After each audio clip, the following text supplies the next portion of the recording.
Ready? Yep. All right. So welcome, everybody. We changed the time because we just had so many people scheduled at the end of the day that we were worried that we wouldn't make it at 6:30. So we stretched that out a little bit.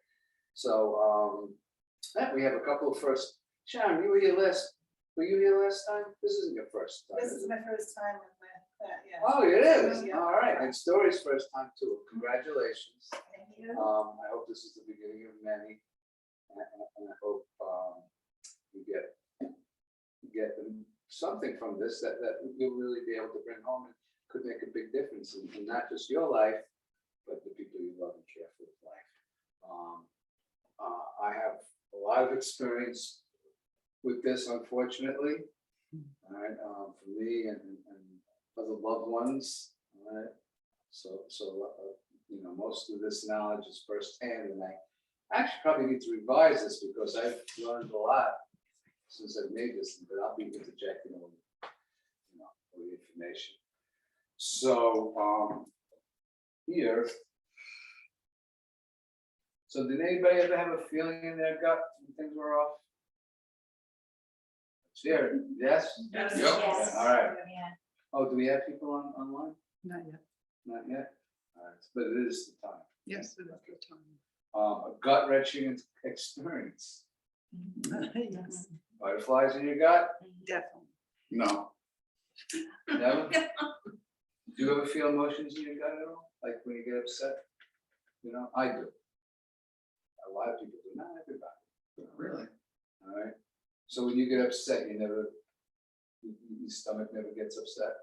You don't want to eat when you're upset. I just don't want to eat. I lose my appetite. Well, that counts. All right, we'll let you in the crow. All right. So your gut is sensitive to emotions. All right. Now, we actually, can you believe this? We actually have 5 pounds of bacteria in our gut. 5 pounds. I should have a 5-pound weight and pass that around so you can feel how heavy that actually is. All right. And these bacteria are so important. First of all, they're part of our digestive process. They help us digest food. All right. They also protect us from bad bacteria overgrowth. So these are like the good bacteria. So they protect us from bad bacterial overgrowth and infection, and yeast overgrowth, which could be a real problem. Since it's something that a lot of people have problems with. Fortunately. Now, these bacteria actually communicate with our nervous system and our immune system. So they actually let chemicals come from the bacteria that actually communicate with our immune system and our nervous system. I find that fascinating. So these bacteria, these good bacteria, are what we call microbes. Okay. So that's what we're going to call them for now. They're killed by antibiotics and other toxins. Okay. And because when these bacteria die, we lack that communication to the immune system and the nervous system, and it could lead to things like depression, anxiety, IBS, obesity, autism, and cancer. Because it causes inflammation for the whole system, leading to cancer. Now, when we say autism, it's like, wow, autism, that's crazy, right? But I had completed intensive training to work as a chiropractor with the autistic population. And we always start with the gut. That was the first thing that you start with. Right? First, you introduce digestive enzymes to help the gut digest food because it wasn't digesting food correctly. Then probiotics, which will get those microbes growing. And we actually start seeing behavior changes in these autistic children. So it's a real link to our nervous system and our brain.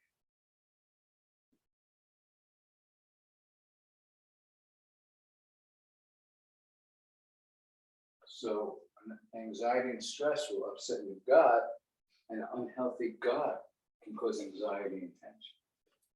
So it goes back and forth. I'm going to learn how. Okay. Unhealthy gut can also cause increased sensitivity to pain and improve immunity, like we said before.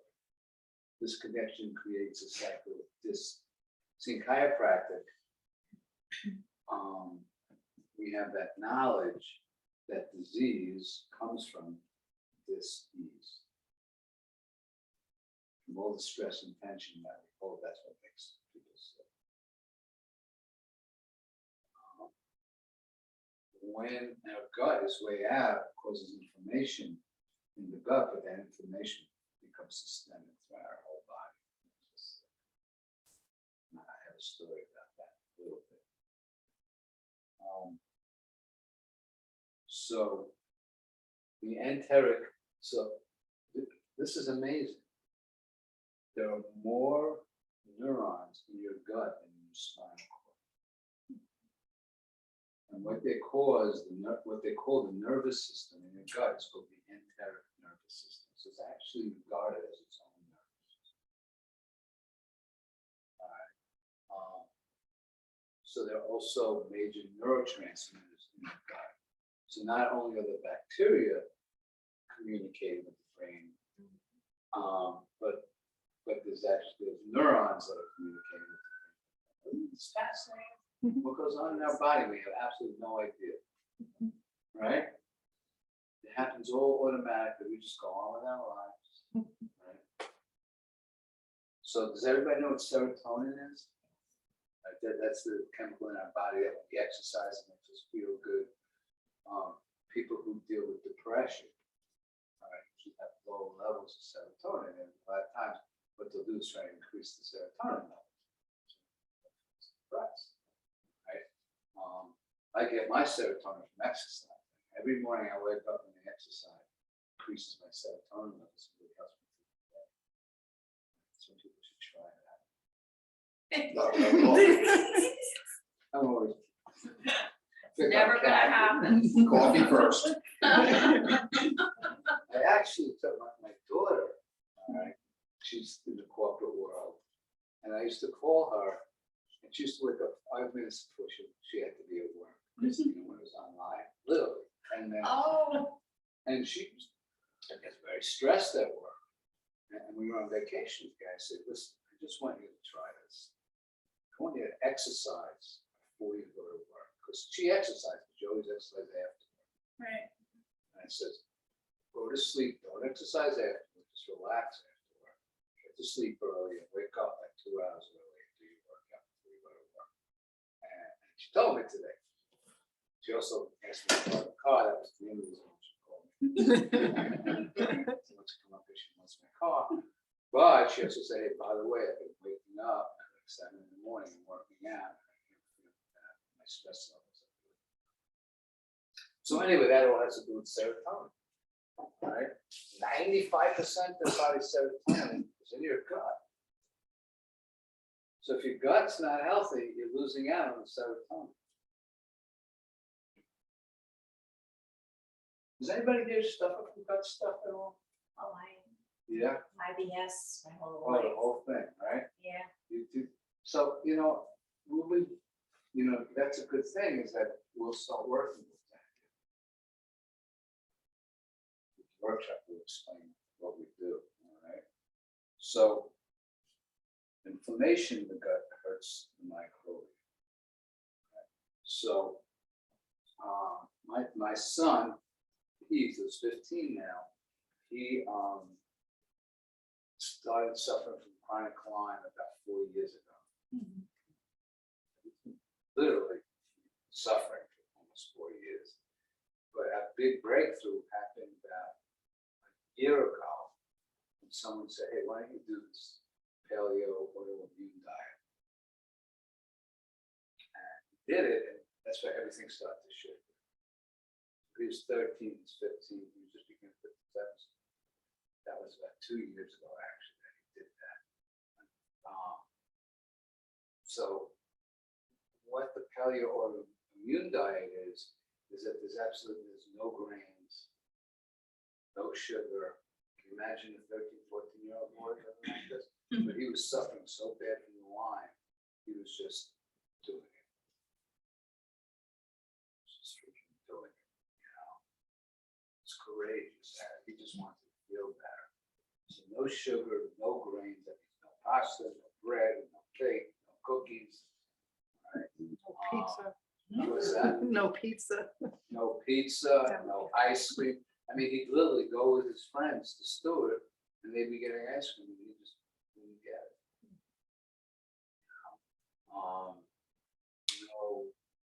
No bread, no sandwiches, and that's when we first started seeing a big change. So by cutting down the inflammation and with his gut, his immune system just jumped back up and was able to start fighting Lyme disease. I found out a couple of weeks ago that I have chronic arthritis in my wrists. From just 35 years of adjusting people, right? And I'm going on that diet now. So I started that diet this week just to really cut the inflammation down. All right. And by cutting that inflammation, I really expect to, see healing start happening in my body. So, this is something to think of. It's not easy, but it really allows your body to heal. And honestly, whenever I've done this, my head feels much clearer, I have more energy, everything works better.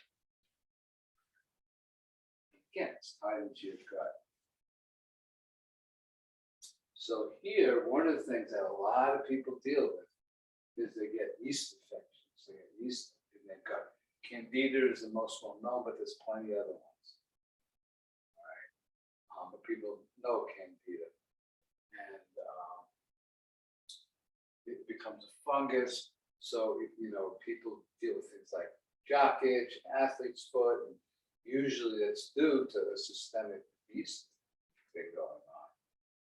All right. That causes huge imbalance in your gut. All right. And causes like all kinds of bloating.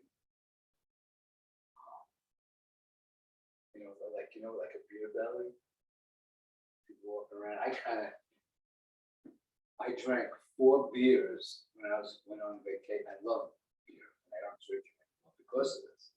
When I was in Guatemala, I was like, oh, on vacation, I want a cold beer. And they have this one national beer called Gallo's, Rooster. And my belly, I felt like I got pregnant. Literally. So like for the amount, let's say, I'm just talking about myself, but it could really bloat you, so yeast thing, okay? It's linked to autoimmune diseases, allergies, fibromyalgia, chronic fatigue, digestive disorders, and really see a lot of this with kids on the spectrum, people on the spectrum. Very often they do have these yeast things. So they should cut back on the beer. Come back on the beer. Here's the problem. I can't. That's sad. I really do love it. But it's not. It's just not perfect. So things that you could fight the Candida with. All right. If this is, you think that this might be a problem with you. Yeah, you can't. So right, a Candida diet is like no sugar. All sugar feeds the yeast. So you can't even eat fruit. Yes. No beer. So what's good is probiotics. The probiotics will then balance out and kill the yeast. Right? Saccharomyces boulardii is a particular. It's a good yeast, right? That you can take that can kill that. Coconut oil is really, really good. And you could use it topically if you have yeast stuff. It really helps. This is a kind of tea. I never could say it correctly. If anybody knows how to say it, I heard somebody actually say it the right way. I was going, how do you say it? Green tea, onions and garlic, rutabaga, and oregano oil is also very good. So these are things I actually, take oregano oil, coconut oil, and Saccharomyces boulardii, which is like a probiotic, yeast probiotic.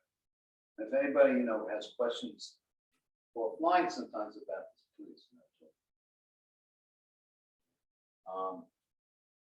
Okay, so does anybody here experience reflux?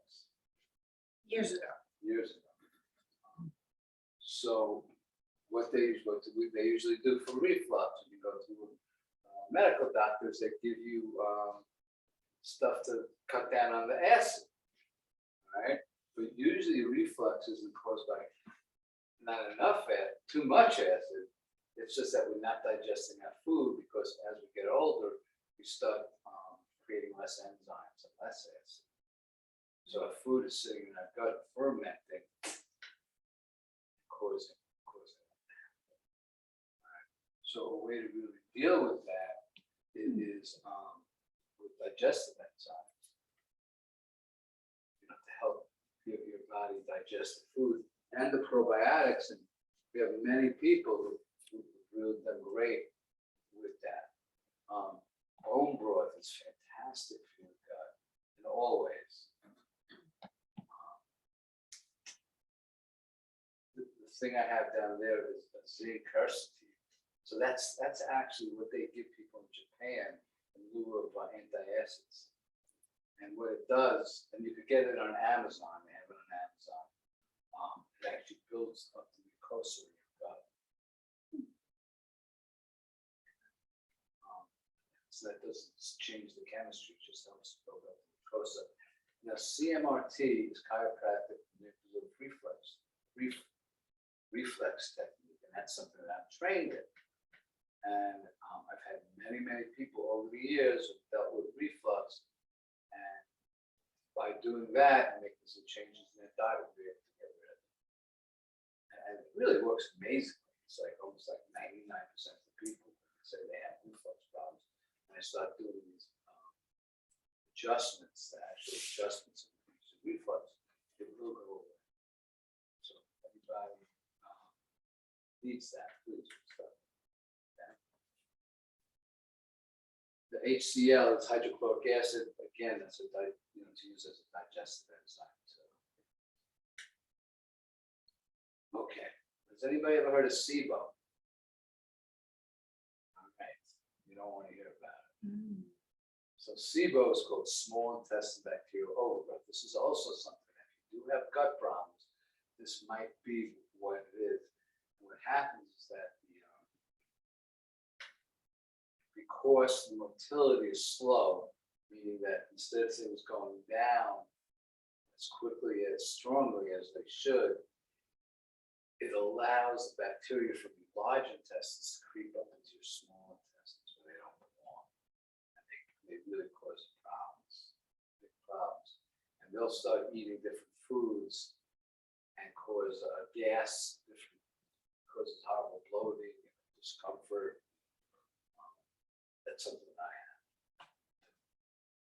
So there's a special diet that you go on, foods, you just eat foods that don't feed bacteria. Now the crazy thing is when you tell people about it, it has nothing to do with how healthy foods are. It's just certain foods have that chemistry that feeds bad bacteria. It's terrible. Things like avocado and apples. This is the worst. Some peaches, no onions and garlic. It's the worst. But anyway, you don't want that. If you do really get irritated by onion and garlic, there's a chance that you may have stomach problems. There's a good chance of sleep. And they actually diagnose it with a breath test. They actually breathe into this plastic bag, and they're able to read what kind of gas you're breathing out of, which is a byproduct of the bacteria. I actually just completed one the other day. All right, so has anybody here heard about the vagus nerve? I talk about the vagus nerve all the time. That is your brain and gut connection. Now it also communicates, it innervates all the organs, but it it also deals with the heart as well. But it's also the gut-brain connection. So when the gut's upset, it'll send messages to the brain through the vagus nerve and vice versa. When there's compression of the vagus nerve, that could cause problems in your gut. So part of getting your gut healthy would be to make sure that there's no nerve interference with the vagus nerve. Make sense? Alright. So the subluxations in the skull and in the neck will affect the vagus nerve. So we have specific adjustments to deal with that, to increase the vagus nerve. And once I start doing more cranial work and intraoral work on you, when your body's ready for that, it's one of the things that we do. With very specific adjustments. That's it. Yes. So, unfortunately, you can't be totally healthy if your gut's not. So it's going to affect the way your whole body functions. All right, so,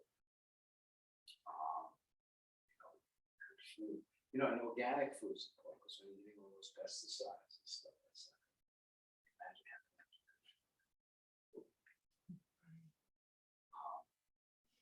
And it's hard. With organic food, everything's getting so expensive. But we're lucky, if we join a CSA, something, kind of hopefully do better with that.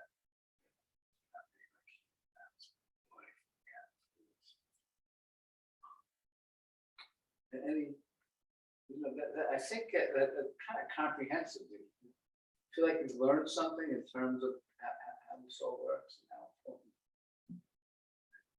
I always want to also put that part about the chiropractor because I really do see great changes for people with digestion. In all stages of it. CMRT, we have adjustments that work with the small intestines, the large intestines, the colon. Right? So if you ever backed up, they actually, we see a lot of babies who are constipated. I'd love to tell them Dr. Lester's #1 for numbers. 2. Because it almost always works, right, guys? We had a child, You didn't No, make it up the office. stairs. Really, yeah, she walked from downstairs upstairs and then her mother came up and she's like, she just pooped. Like within 3 minutes. Yes, we've had that many times. We've had kids who actually couldn't go to the bathroom without the help of a suppository. It's so sad, right? There's little kids, and they come one adjustment. The parents can't believe it. They did to all these specialists. They spent thousands of dollars, and here they come to the chiropractor, right? He's the one who gets it moving. On that, the irritable bowel syndrome. Yeah. What was that name of that diet? Paleo. Autoimmune. Paleo-autoimmune. Is that similar? Years ago, I read about this guy made a book. He wrote a book called The Bible Diet. And he had Crohn's disease. His father was a doctor, so he could get in to see these doctors, like Right. quick. And they kept antibiotics and it got worse. Well, he was almost dead. And he found this other person who said, stop. Everything raw diet. He goes, you need to eat dirt. Oh, And not literally eat dirt, but years ago, and I do it at home even. If I pull something up out of the ground, I'll brush it off because I don't use chemicals. I'll brush it off and eat it. Yeah, it might be a little crunchy once in a while, but that's the way everybody used to eat. mhm. We've become so sanitary that we're not getting the bacteria that we used to get. That's interesting. And it's all like, there was no sugar, very similar to that one, Right. okay? But it was all raw foods. Which, you know, which is interesting, because a lot of people in IBS they can't eat, but, you know, raw Right. vegetables and stuff, that irritates them, you know, I don't think they chew enough. I think that's one of the problems. maybe. Actually, what they found, and I'm gonna stop it soon, because we always want to stop my diet. Is that 60% of the people with irritable bowel syndrome actually have SIBO. They've done the studies. So In it's- addition, or that's the cause? That's the cause of the IBS. is the SIBO. So. Anyway, I hope you learned something, all right? Please invite friends, you know, anybody's invited, you know, there's a lot of information to be shared. I'm not sure what we're doing next week. Kathy's gonna go and say, you know, just so you have a sense, it's great if we could get more people here live, that would be wonderful. I love having it in the kitchen, right? Kitchen is where when you go to a party, everybody hangs out. I'll bribe my family here with food. I used to serve food for the workshops to get people in. Okay, next week is new baby, but the one after that. Secret to healthy and happy life, and that's on August 1st. So not next Tuesday for us. August 1st should be, all